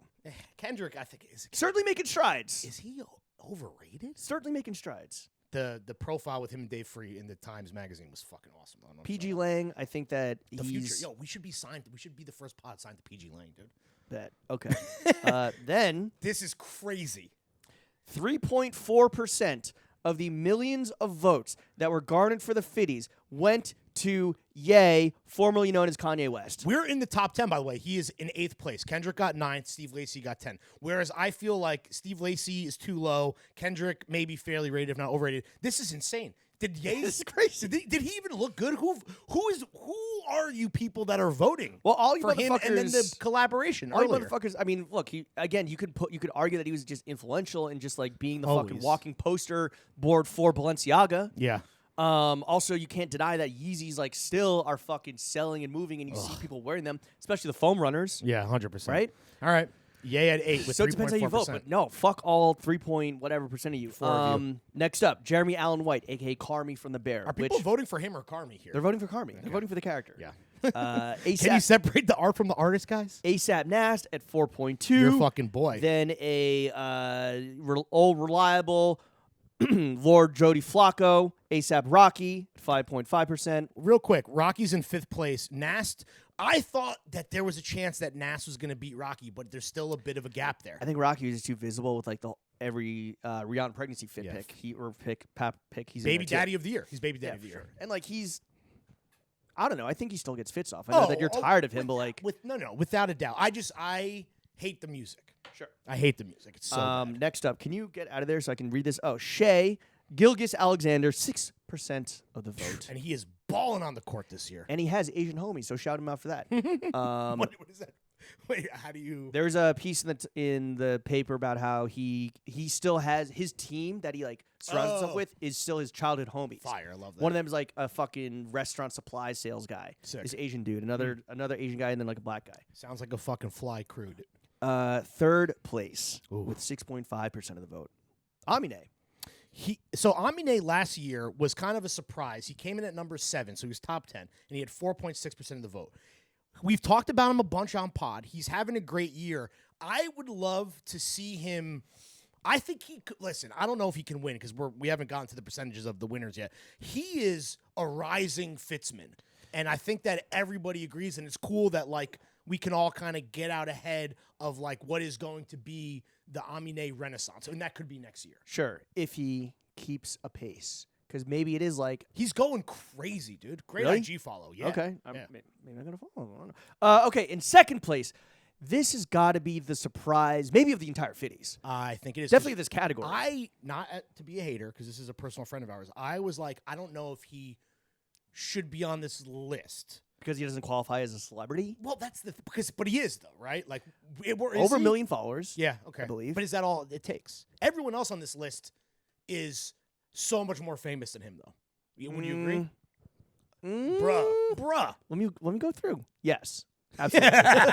Come on, dog. Anyway, let's get right to it. Maybe not Ruigi. Sure. Okay, that's fair. Which you were like, he shouldn't be on this list. Well, he's a designer. He's not like a face. But he is. And then Tremaine also similar. Tremaine, I don't think has a million followers. No. But is like very much out here. Anyway, why don't we get to it? Number 2 with 9.2% of the Crazy. vote. Shout out the fucking big boys. Shout out all the big dogs across the globe. Big dog. Maddie Matheson. Killed it. Close personal celebrity friend. Sure. Maddie Matheson got 2nd place. Crazy. Beating out ASAP Rocky, Kendrick Lamar, Frank Ocean. Boy, beat out fucking Yay. all these people. Jeremy Allen White. Carmi. His boy. Yo, honestly, damn, a little fucking beef? Yeah. Some wet beef, dude. This guy gets fits off. He puts himself out there all the fucking time. His IG story looks like I know, it's looks crazy. like the night You know sky. why? He's got his hands in a lot of fucking pots. No pun intended. Maddie Matheson making big boy swag look good. And you could argue maybe the flyest guy, regardless of size, in a suit too. This man, when he puts a suit on, he looks fucking incredible. So yeah, maybe you know what with me putting Maddie and getting 2nd, with me putting everything everywhere all at once and getting 1st, maybe I'm more in tune with the throw gang than you are. I'll make a point that is a bit of a slight against myself. I think I fancy myself maybe more of a thought leader than I actually am. Where I'm a bit Our of Legacy Workshops Stussy, that's obviously my shit. and I thought that was a bit on the Come wall. on, Well, bro. wait, so it looks like I'm actually the original one on the pod, and Oh. you are nothing but a fucking clone. All you Jimmy clones out there, I fucking see you. Okay, number 1. Back-to-back winner. No surprise to anyone. Was he back to back to back? He won Oh, I'll look. He won last year.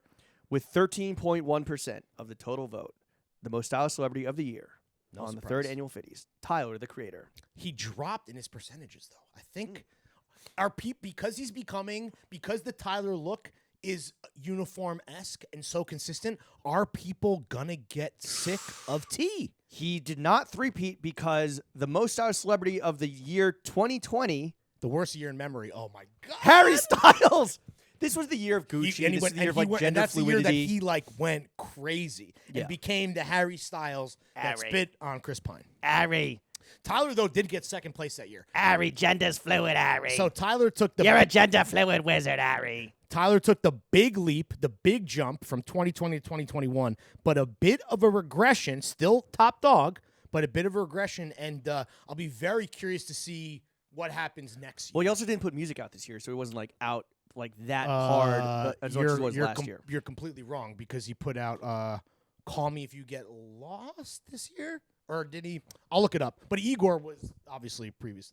Because then why wouldn't he be on Musician of the Year? I think you're actually right. Came out in 2021. Call Me If You Get Lost. So you're right. No new music. But he was touring. So yeah, like, but he just had the fucking Igor look the whole time. no. This tour was he was touring off the next project, so the look was different. All right. Whatever. Oh, but also I will say a bit of a John's impresario. Not a bit. I mean LaFleur. That could be. Yeah, absolutely. Oh, one thing I want to say, because I don't want to forget this. We want to add a best emerging brand category moving forward. That's one of the big holes where we added GOAT this year. We feel we missed. There's a tier of brands that we love that a lot of them got shouted out 2 weeks ago. MF Pen and Austin Manresa. We're going to add an emerging brand category moving forward. Yeah, because We have to. when we get into Best Brand of the Year, it's like the way we do it, the way you put the list together, it's like, okay, who dominated the headlines? Who had the biggest year? Who was like, what was celebrities wearing? It's like, okay, it's going to be fucking Gucci. Sure. Gucci, Louis, Louis, Balenciaga. 3-bar logo. I will say that I think that LaFleur, I would consider, because they didn't make brand of the year, even though they dropped product and they were visible mainly on T. That to me is a bit emerging-esque. I feel like they would have won that category. And that's pure speculation, but Yeah. I think I'm that more excited for next year's. It's not emerging brand. We can't call it emerging brand. but we have It's to. gonna be like next, like not. It could well, be next up. if we parrot language from award shows, their best new and emerging, new would be wrong. So we're not doing Grammy's best new artist, best new brand, because these brands have been around for a long time. Some of them, I think, emerging. Because if you're a brand that we put on, you know what I mean? It emerges. If we in literally our- put on. Yeah, it emerges in our world. So I think emerging is the language. But we have a year to decide. Let's move on. Because if, like, for example, 316, which we put on Best Brand of the Year, if they're in that emerging brand category, they've been around for 10 years. So is it best? Yeah. Is it best TF brand? Ugh, gross. Ugh. We have a year to figure it out. Okay. Best from T winning most stylish celebrity of the year to now his fellow ilk, his peers, best musical artist of the year. In last Great transition. Oh my God, there are so many people on this list. All right. Let's run through them. Last place, Rod Wave. Ugh.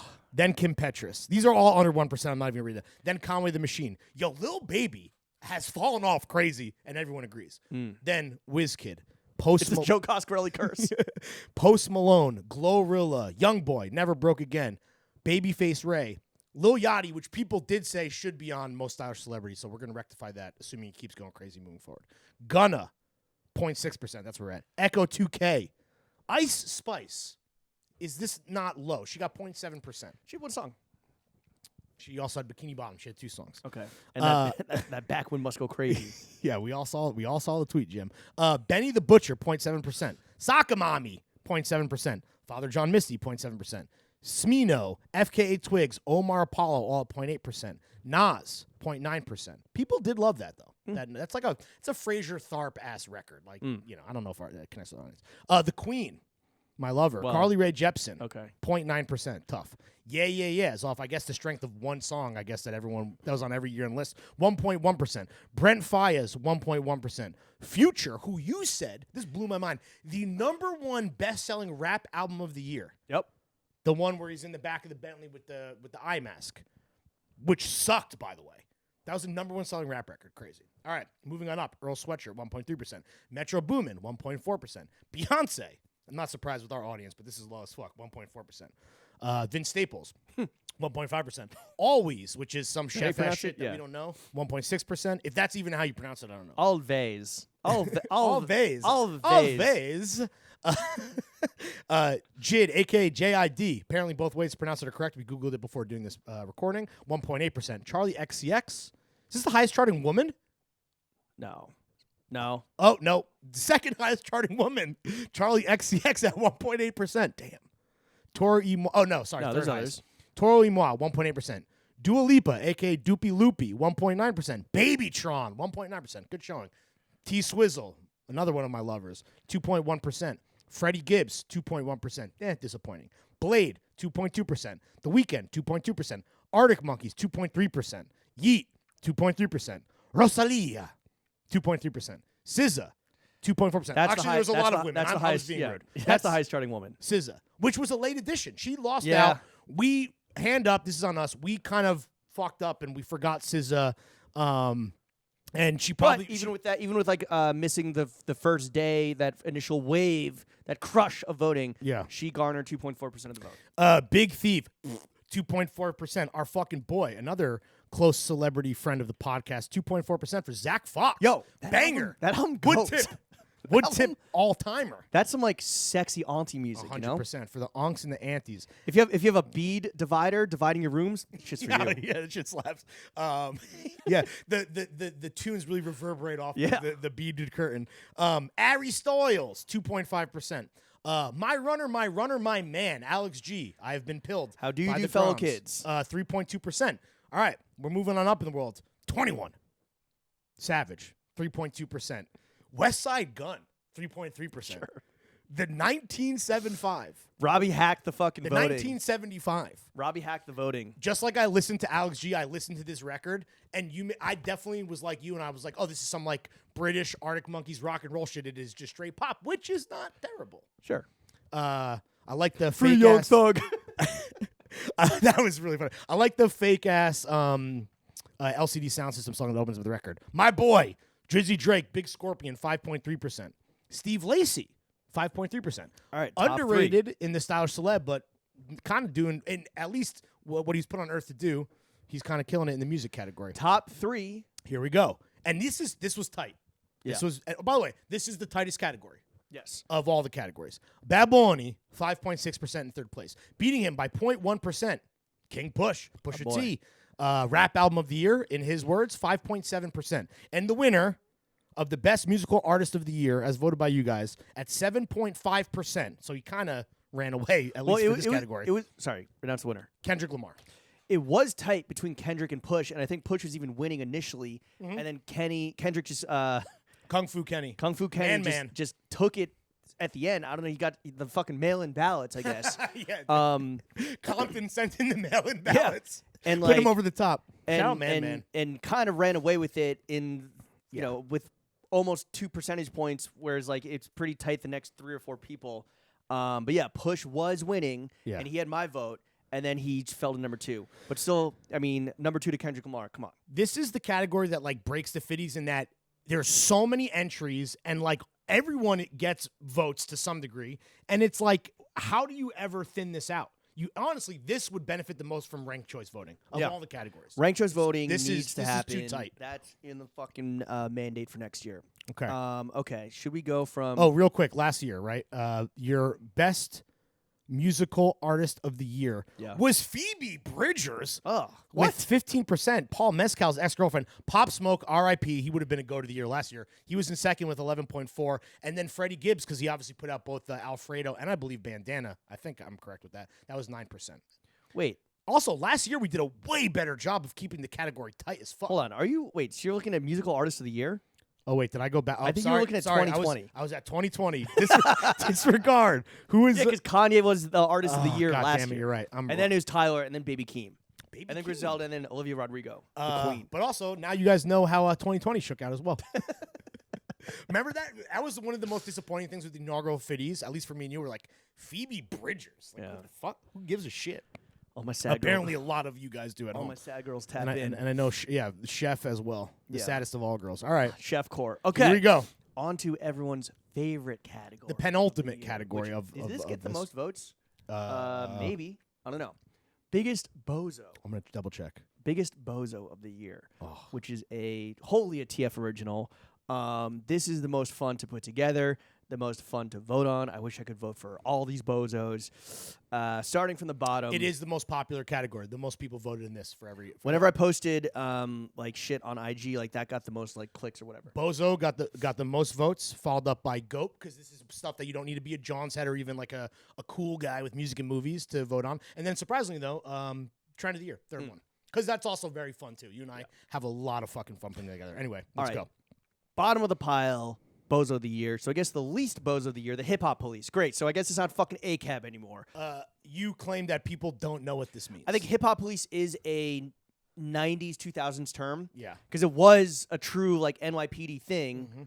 But it basically are the fucking narcs that put away all of YSL. Yes, 100%. Right? In the case of 2023. And like just like Matty Healy said, free thugger. Free young thug.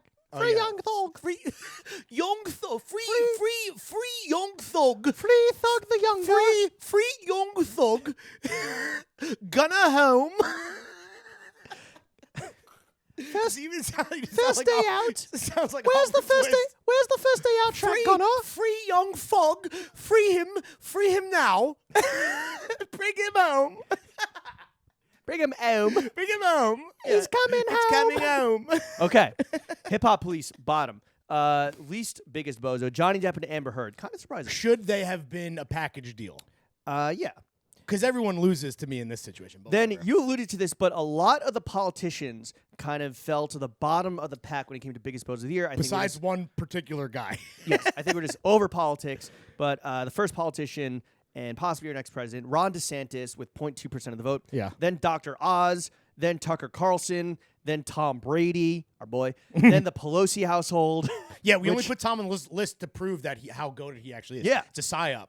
Then Dan Snyder, which you were weirdly insistent on him being the owner of the Washington Commanders. Because what? Because he's a bozo. Because he's a fucking he's almost as corrupt as FIFA, dude. Yeah. One man. Then my weird hill that I was dying on was the Try Guys. Yeah. But they were above Dan Snyder. Then above them is Dave Chappelle. Above him, Kyrie. Then we got Eric Adams, Herschel Walker, Metaverse / Web 3.0. Right. Then with under 1% of the vote for biggest Crazy. bozo of the year, Donald Trump. Yeah. Then with 1% of the vote beating Donald Trump for biggest bozo of the year, Queen Elizabeth. Lizzie's in a box. R.I.P. you dead bitch. People, I think that was one that when people were reading through and they got to that, we gave people a good chuckle. Kind of similar to what I would hope the Merchant of Death provided as well. Just over Queen Lizzie is inflation. Then we got Liver King, kind of weirdly low. I guess I people know, aren't right? as cool and tapped into TikTok as we are. Will Smith, that slap heard around the world was 9 months ago, 10 months ago at this point. The 9/11 of Hollywood. I mean, Incredible moment. truly- Not that 9/11 was incredible, but you know what I mean. But truly, like, mind-blowing. if Twitter was around for 9/11, it would have been second to Will Smith Probably. slapping Chris Rock Yeah. on Twitter. James Corden, 1.3. Sheehan, Alex Jones, the entire cast of Don't Worry, Darling, TikTok interviewers. How much money do you make? Can I go to your house? What do you listen to?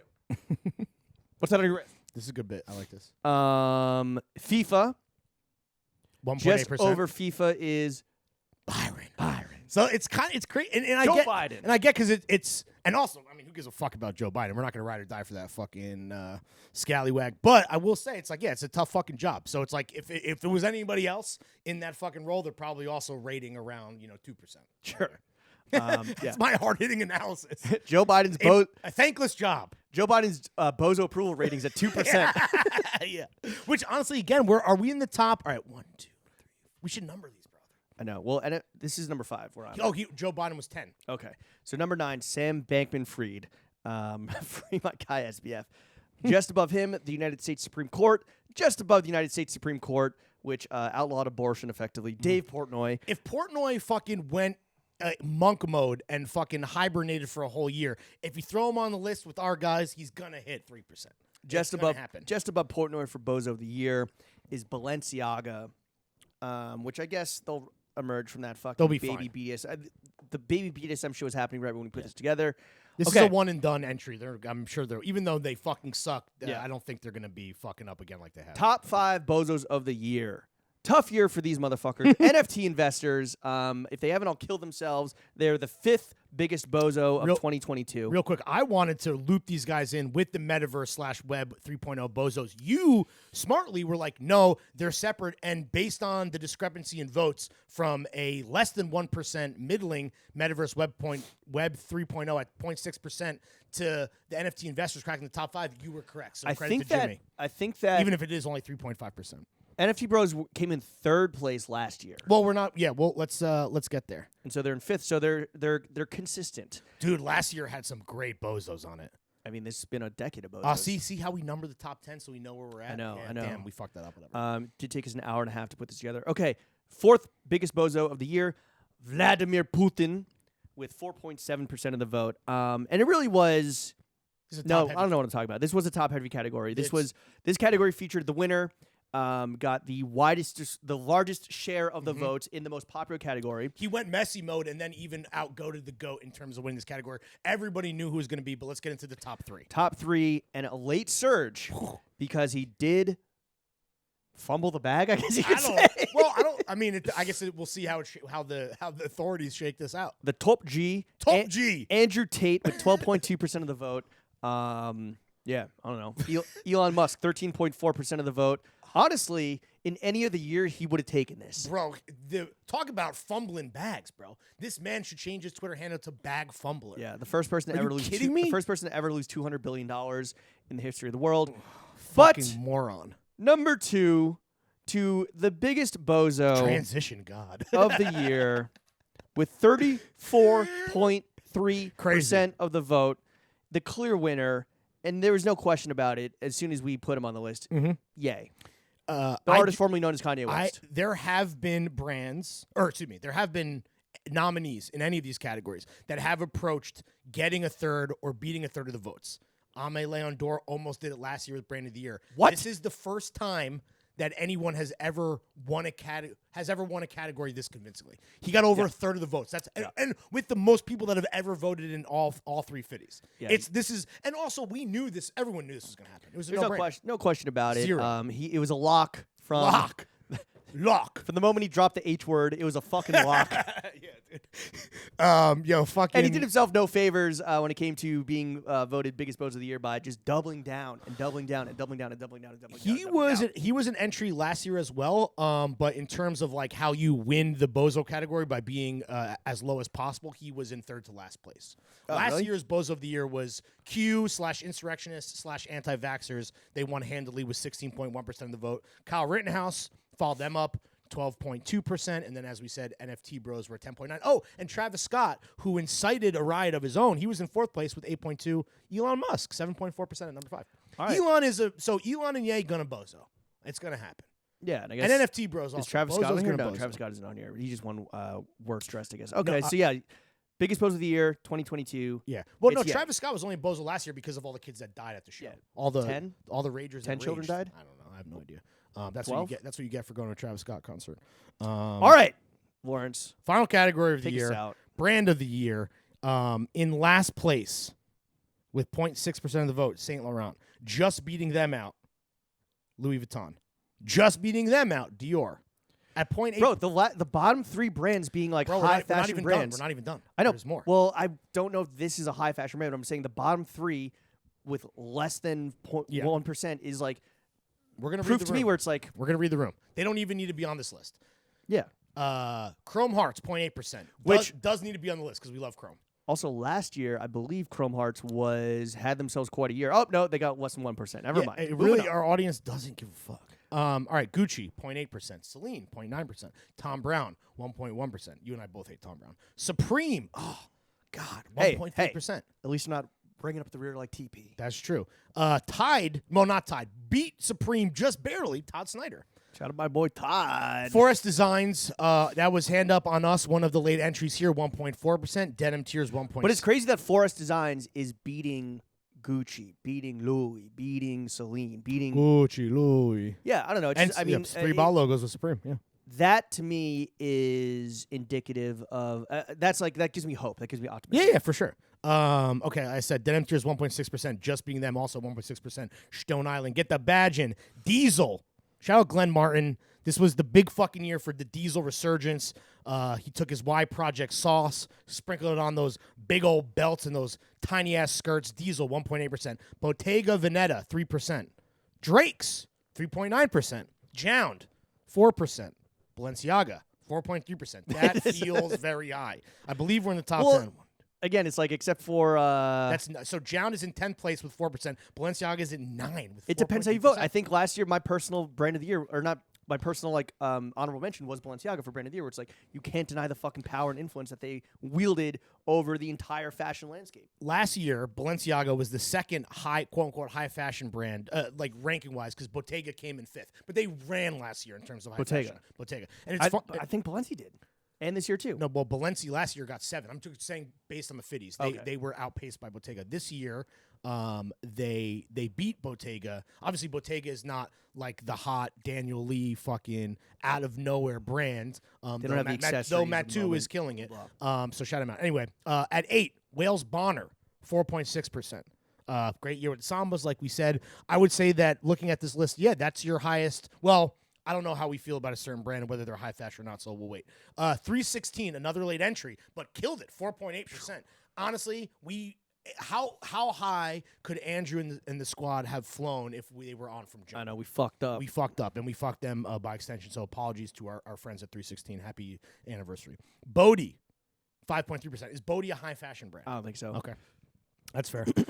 Just fucking expensive. 6.9%. Collaborators of the year, Palace, with almost 7% of the vote. Top 4 at 7.4%. Yes, the noted top 4. J. Crew, 7.4%. Robbie called it. He said that they were gonna finish highly. They were gonna finish high, because our audience rates them highly. You were dubious of that claim, and he was right. I just don't. Brandon has put out one season. And yes, they had like 2 seasons. 2 seasons? Yeah. Okay, they had the fucking rollout of the century, rollout of the year. Mm-hmm. In terms of our media diet. Yes, exactly. That has dominated the headlines. It's the biggest question is like, can Brendan turn the cruise ship? Mm-hmm. Right. So we'll see. The jury's still out, though, in my opinion. And when we do have him on the pod this year, because it is happening, finally, we are going to have this conversation with him. Top 3 brands of the year. In 3rd place, 9.4% of the votes. Our Legacy, a.k.a. Our Legace. Some kid did DM me to ask to clarify what brand we are talking about when we say that, which is funny. Our Legacy, a.k.a., as we say in our parlance, Our Legace. They won 4th last year with 6.4% of the vote. They were 4th. That's low. I would have guessed that they were higher. And with a much lower percentage, with like a less percentage of the vote than Palace this year. Okay, this was a 2-horse race. It was neck and neck right up until the end. So again, thank you for making your voice heard, because your vote does matter.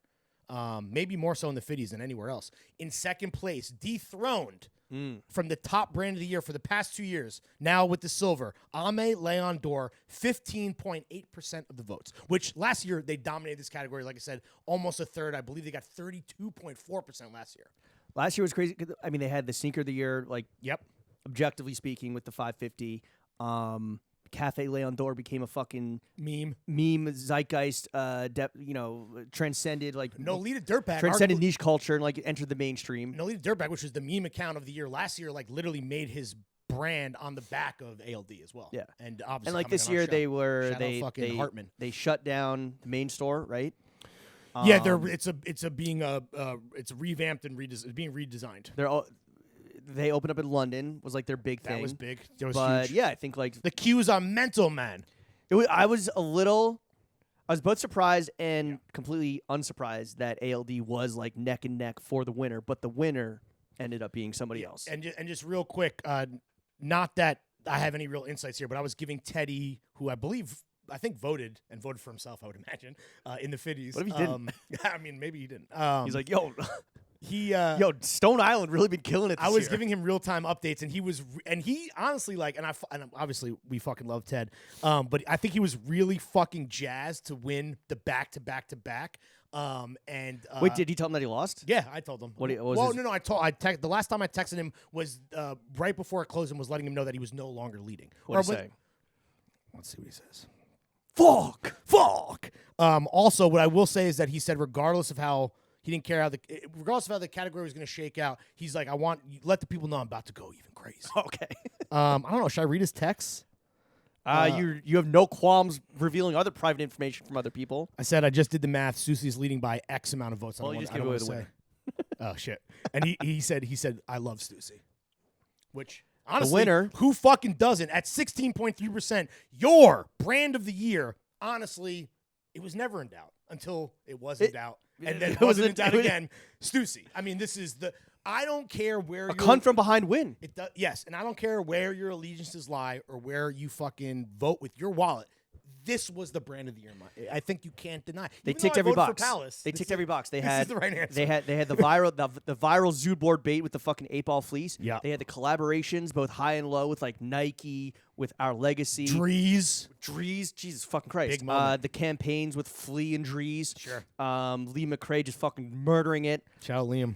Yeah, and just like continuously churning out shit that you wanted to wear. Yeah. simple as that. Last year they were in third place with 9%. The big difference between last year's brand of the year and this year's brand of the year is Arc'teryx, who dominated last year. They didn't win, but they were a solid second place with 23.2% of the votes. We did not include them intentionally. Not that we don't have love for Arc. We wear Arc. We respect Arc. It's a fucking great brand. Just in terms of Gorp, in our opinion, in our world, kind of like taking a back seat, we thought that Arc shouldn't necessarily be nominated, so we can make some room for brands like 316, like 4S, Which was a late like entry, Todd Snyder, etc. Damn, yeah. people are really do be sleeping on Todd Snyder though. Congrats to fucking the Juicy Stussy. The Juicy is Lucy. Shouts to Israel. Shouts to fucking. Yo, I'm texting both Israels right now. Shouts texting Fraser. Shout show. Shout out all the fucking. Shout out Jack. Shout out all the fucking friends at. Shout out Hugo. Shout out all the fucking boys at Stussy. Absolutely. We see y'all, and the audience does as well. That has been and yo, the let me just say, 2022 Fitties. Let me just say, if ALD had won, to me it would have just been a little disappointing. No, I wouldn't have been mad. I would have been disappointed, and that is just like, come on, can we not get some fucking like new blood in here? Yep. And just understand that, like, yeah, ALD does what they do, and it's. Every lookbook now looks like a fucking ALD lookbook. They changed the game, including a lot of the brands on this list. A lot of fucking biters. But yeah, I mean, it was a great fucking year to try new shit. I think the most exciting thing of the year was that there was no real dominant archetype or trend. No. You had like Grown Man Streetwear and IG Moodboard Voltron of the last 2 years. And it seems like it's wide fucking open, Lawrence. And you know what? I'm excited to go through 2023 with you by my side. I believe partner. it. I believe it, partner. As long as we don't get no curd chips up in here. This has been the 2022 Fitties, the only award show that matters from the only podcast that matters. Next week, Taco, Travis Bennett. Yeah, we got Taco on the pod. Sorry, this week, tomorrow. Tomorrow, we got Taco on the pod. We're going to be in Sweden the next time you hear from us. Spoiler alert, live from fucking Stockholm. You'll be hearing from us next Tuesday from, where are they? Scandinavia. Stockholm. Shout out to Stockholmies. This this has has been another episode of Throwing the only Fits, podcast, the only that podcast matters. that matters. Chef, excited to pod with you for another year, baby. Take us out.